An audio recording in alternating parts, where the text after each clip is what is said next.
जय हिंद दोस्तों। आपके यूट्यूब चैनल IAS अकेडमी 97-96 में आपका स्वागत है। दोस्तों, आज हम बात करेंगे भारतीय तिरंगे पर, अपने राष्ट्रीय ध्वज पर क्या है। दोस्तों, आपको पता होगा कि आंध्र प्रदेश के रहने वाले पिंगली वेंकैया ने सन 1916 से सन 1921 तक गांधी जी के कहने पर 30 देशों के तिरंगों पर रिसर्च किया। उसके बाद भारतीय ध्वज को एक मूलभूत स्वरूप दिया। दोस्तों, भारतीय तिरंगे को भारत की आज़ादी की घोषणा से 4 दिन पहले यानी 22 जुलाई सन 1947 को संविधान सभा ने भारतीय तिरंगे को ध्वज के रूप में अपना लिया था। दोस्तों, भारतीय तिरंगे को फहराने का सही तरीका क्या है, तो उस पर 2002 में संशोधन करके एक कानून या उस तरह बनाया गया ताकि फहराने का उसको भारतीय तिरंगे को लहराने या फहराने का क्या तरीका होना चाहिए। दोस्तों, तिरंगा भारत के राष्ट्रीय गौरव का प्रतीक है। सभी के मार्गदर्शक और हित के लिए भारतीय ध्वज संहिता 2002 में सभी नियमों, रिवाजों, औपचारिकताओं और निर्देशों के एक साथ लाने का प्रयास किया गया। ध्वज संहिता भारत के स्थान पर भारतीय ध्वज संहिता 2002 को 26 जनवरी 2002 से लागू किया गया है। दोस्तों, अगर सही तरीका की बात करते हैं तो पहला देखते हैं तो जब भी तिरंगा को फहराया जाता है तो उसे सम्मानपूर्वक स्थान दिया जाना चाहिए। ऐसी जगह लगाया जाए तिरंगे को जहां पर या जहां से स्पष्ट दिखाई दूर दूर तक दे। दूसरा क्या है दोस्तों, सरकारी भवन पर तिरंगा रविवार और अन्य छुट्टियों के दिनों में भी सूर्योदय से सूर्यास्त तक फहराया जाता है। विशेष अवसरों पर भी इसे रात को भी फहराया जाता है।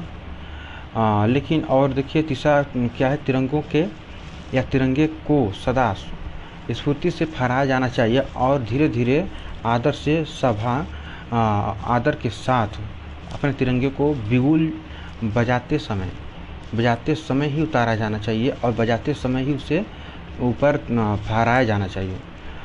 परंतु एक बात हमेशा याद रखना चाहिए कि तिरंगे को बिगुल की आवाज़ के साथ ही फहराया जाना चाहिए। अभी जो बताए हैं वो आपको हमेशा याद रखना चाहिए।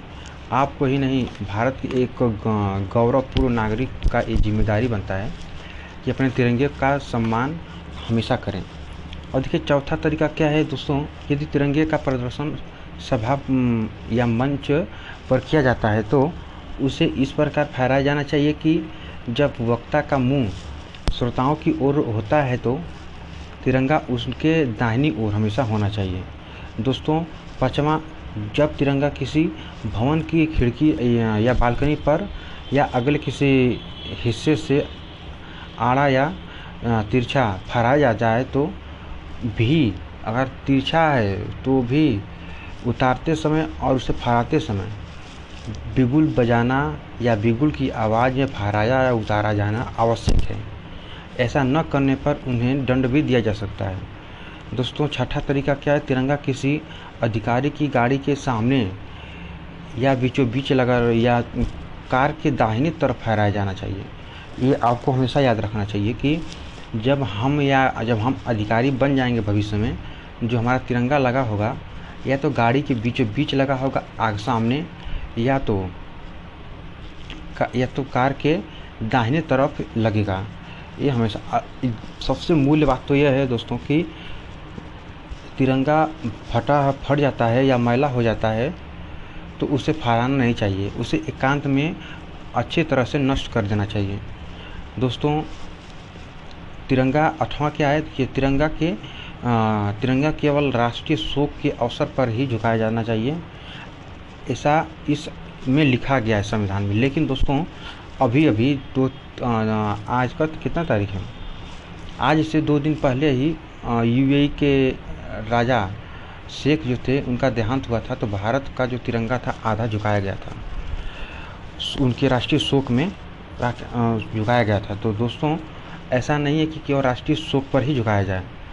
जो अगर कोई बाहर का है जिससे हम बहुत प्रेम करते हैं या बहुत हमसे लगाव है उससे, तो हम उसके मृत्यु पर, उसके देह अवसान पर भी हम अपने तिरंगे को आधा झुका देते हैं। दोस्तों, नौवां क्या है, किसी दूसरे झंडे या जो पताका होता है को राष्ट्रीय तिरंगे से ऊंचा या ऊपर नहीं लगाया जाना चाहिए। इसके बराबर में हमेशा नहीं होना चाहिए। अब जबकि भारत का जो तिरंगा है हमेशा किसी और देश के तिरंगे से ऊंचा होना चाहिए, ये आपको हमेशा याद रखना है। दोस्तों तिरंगे 10वां क्या है, तिरंगे पर कुछ भी लिखा या छपा नहीं होना चाहिए, ये भी आपको ध्यान में रखना है। देखिए अब जो तिरंगे के बीच में एक तीली 24 तीलियाँ जो हैं एक चक्र में जो लगाया गया है, और उसकी हम बात करते हैं तो उसमें क्या क्या है।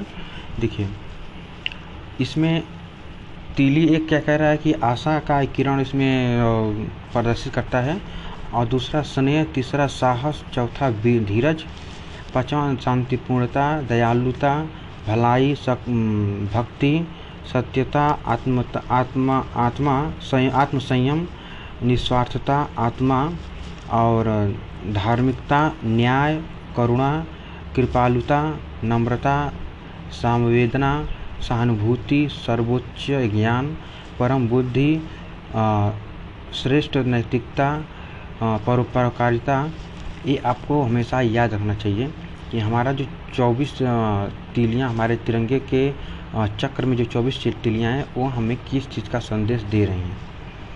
दोस्तों तिरंगा हमारा बहुत ही प्यारा है, इसको पाने के लिए हमने कितने लोगों को अपने खोए हैं हम, ये हमें अब भूलना नहीं चाहिए कभी भी। दोस्तों हमें विश्वास है कि आपको इसमें कुछ नई जानकारी भी प्राप्त हुई होंगी। वीडियो पर ज़रूर शेयर करें, और लाइक का बटन दबाने में बहुत ज़्यादा समय तो नहीं लगता है, दबा दिया करें। और बता दें आपको कि आने वाले समय में हम यहाँ पे हिस्ट्री, ज्योग्राफी और अन्य सब्जेक्ट का भी हम वीडियो बना करके आप लोग को लिए अपलोड करेंगे। दोस्तों चैनल को सब्सक्राइब करें, शेयर करें, अपने आप को इस तरह विकसित करें कि आपके साथ खड़ी एक महिला अपने आप को इतना सुरक्षित महसूस करे। दोस्तों जय हिंद, जय भारत।